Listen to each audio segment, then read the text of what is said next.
everyone. Happy Thursday to all of you out there. Another week has rolled around. I'll let you guys take a minute or two to kind of come on and get your bearings. Hi, Laura. Nice to see you down there. Yeah, we've got a few more there, Megan. How, Caroline, nice to see you all. How was all of your weeks? Was it good? We've all been kind of having brighter weather. It's lovely, not necessarily warmer, but there's definitely a little bit more daylight. And when we go home, it's no longer totally dark. So that's actually one of my favorite times of the year. You've got a sense of, I've survived the worst of winter and now we've got more light. And it's a very upbeat time of the year. It feels like things are kind of coming back to the start of brightness again. It's a very good feeling. I like this feeling. It makes me want, I actually think that perhaps spring is one of my favorite times of the year for that just increased brightness because you've gotten through the winter. Cold spell coming and lots of knitting in the next few days. Yeah, do you know what? I put up quite a bit of cold if it's not dark early and it's not dark late, because that's the difficult thing we have here. Or any of you in here in our Winter Seasons Club.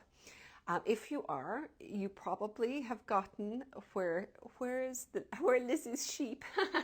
I will tell you a little bit about that, Elsa Louise, but that's secret still for a few more weeks. I'll mention it a small bit, but yeah, that was my weekend trip last weekend. Semi-secret, but I can leave you into a few little snippets as to what we were up to.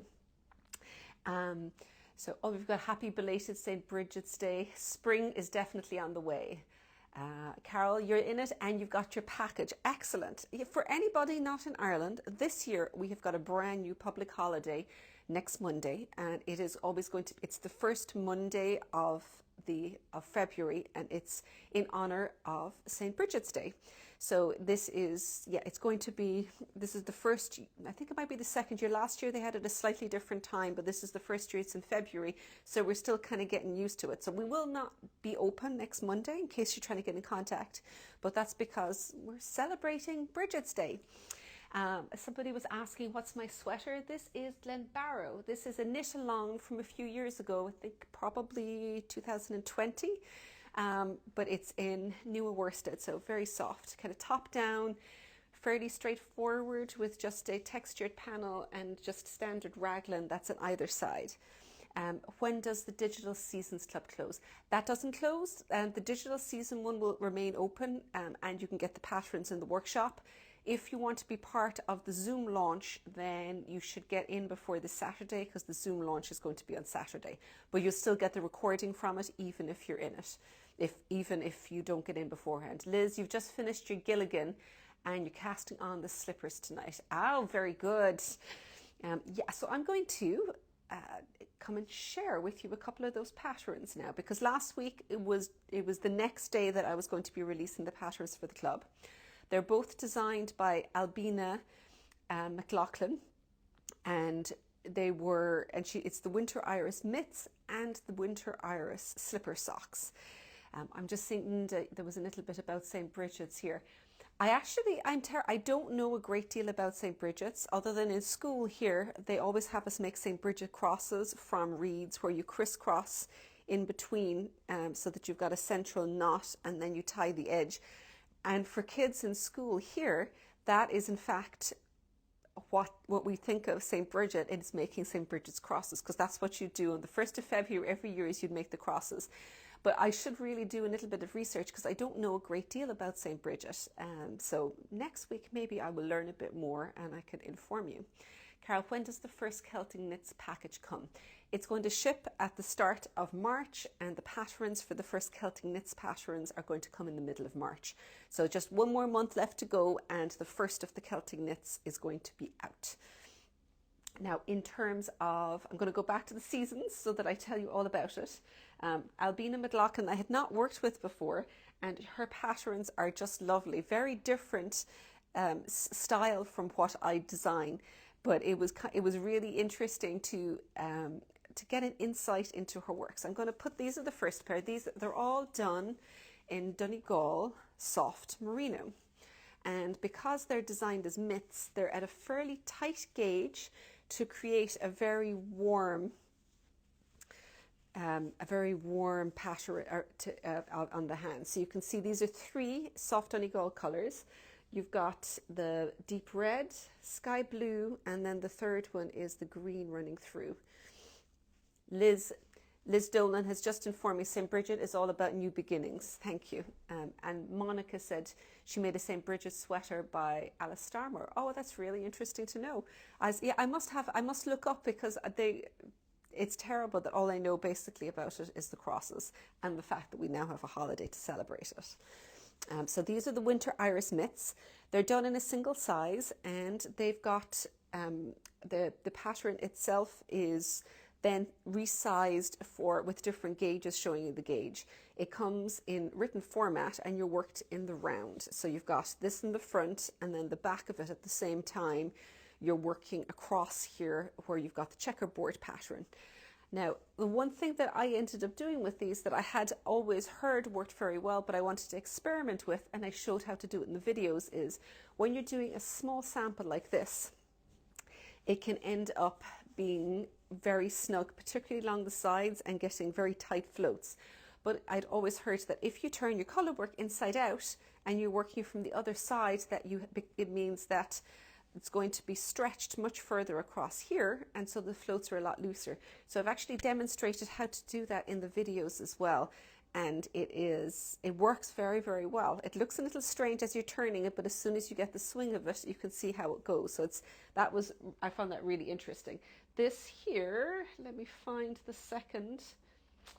Here we go.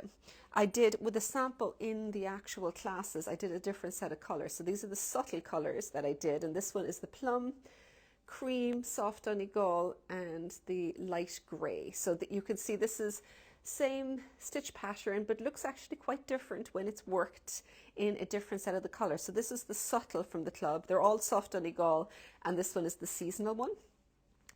The way the thumbs are worked is it's an afterthought thumb. So you put in waste yarn across here and then you keep working up. We had some testers working along, and they came up with some very interesting ways of putting in lifelines kind of before and after to make it much easier to remove the yarn, so that you can pull that waste yarn out and all your stitches are sitting on life yarns. And Emer even went ahead and did a bonus video for us that is all in the workshop, showing you how that was done. That we've kind of compiled together. So those are, I think, 2 of the more interesting tips within the workshop, showing you how you can work those inside out to sort out any tight floats around the side. And the second one, ways you can use lifelines, and demonstrating it to actually be able to put that thumb in. In terms of the gauge, they're shown for one size. It's quite a tight gauge. If you're doing something for a smaller child size, we've given us suggestions for a gauge to drop down. If it's for a larger hand size, the suggestion for a larger needle size and what the gauge would look like and the kind of sizing you're going to get. Also with these, you see with thumbs here, the thumb is going to be positioned in one particular place, but of course your thumb perhaps might be further out or further in. You can actually move that around as well. So kind of taking a look to see how that works. So they're quite adjustable, and all of that information is in the workshop, which is still available on the Digital Club. Anyone who is in the main club, this Saturday you have to register for the Zoom launch party, and you'll get to see these in action. So that was the first one. And the second one, which are actually my favourite because they're just so comfortable, it was slipper socks. And you will notice here, to make the most use out of the 3 skeins of yarn, the colours are reversed. So the main colour in one is the darker red, and the main colour in the other is the lighter blue. And so by alternating them, it means that you're using almost equal colours of both. And then the third colour, which there was very little of used in this, becomes the actual, the cuff. So this is slightly smaller. It's worked, a smaller needle for this. This is a very similar stitch pattern, but it's worked at a slightly wider gauge. So it's not quite as tight, a little bit bigger, and with different length options given by different places you can start the stitch pattern. And it's worked in the round again from here, but you can see, it's so cute, the little heel flap. It's exactly the same as the thumb, because you've got waste yarn across here, but then you're working an actual chart here where there's decreases on both sides and you're creating a little heel. But these are really comfortable, fit very nicely, and yeah, I'm going to be hard pressed not to keep wearing these. In fact, well, this is the sample I made, which again, I used the subtle colors because I had those out. You've got much more of the dark gray along here, and the main part here is going to be a light color, and the plum is going to be the stitch pattern. But they're, yeah, very, very comfortable to wear. And I'm going to make a second one of these and hang on to these, perhaps rob them for cozy nights. Carol says, love your name, Woolen Wine Ladies. That is a good name for an Instagram. So those are the two patterns that have just come out. Some of the other treats that came in it, there was a little scoop, a coffee scoop that came from Coolray. It's a handmade wooden scoop. There was some Field Day, really nice smelling satchels. And I think that may be the treats for this time round. But they're very nice patterns. And like I said, very different from my style. So it was lovely for me to be introduced to a different way of pattern writing and a different style of pattern. And it gives a whole different flavor to the whole club, I think, so that you get little different interpretations of the way people write patterns, the way they think about sizing and things like that. So it's giving you a really wide spread of design types. So the other, Laura is popping in there reminding me, there was also seasonal tea in with the club, and we have the Cooking Circle did a lovely pattern recipe for shortbread, which is, there are just some really nice bonuses in it. Nicolette reminded me as well, there was tea in the package. Thank you everyone. I am totally saved from myself by the fact that there is like the hive mind out there that can remember all of the things that apparently don't quite stick in my head. Kathy, you can't wait to make the shortbread. I can tell you it is delicious because Laura actually did the photographs for it. But of course, in order to do the photographs, she had to cook the shortbread. And we had it just a little before Christmas and it was really tasty. I brought a few bits home to people and before we knew it, it was gone. So yeah, I would definitely suggest that people give the shortbread a try because yummy, yummy shortbread. The other thing that's really exciting that's happening today is this evening at 8 o'clock, we're going to be releasing the Celtic Knits Club option 2 for a few remaining sets. We've just got an update from the mill to let us know the final volume of yarn that's coming out and that we've ordered. And the option to those yarns, we have a little bit extra. So we thought that anyone who wasn't able to coming up to Christmas, because I know sometimes coming up to Christmas, people don't always have the funds available to spend on themselves. So we said that we'd actually now make them available just before the club comes out. So it's going to be open just this weekend until Monday. There's not a whole pile. It's option 2, 8 o'clock tonight. It's going to be live.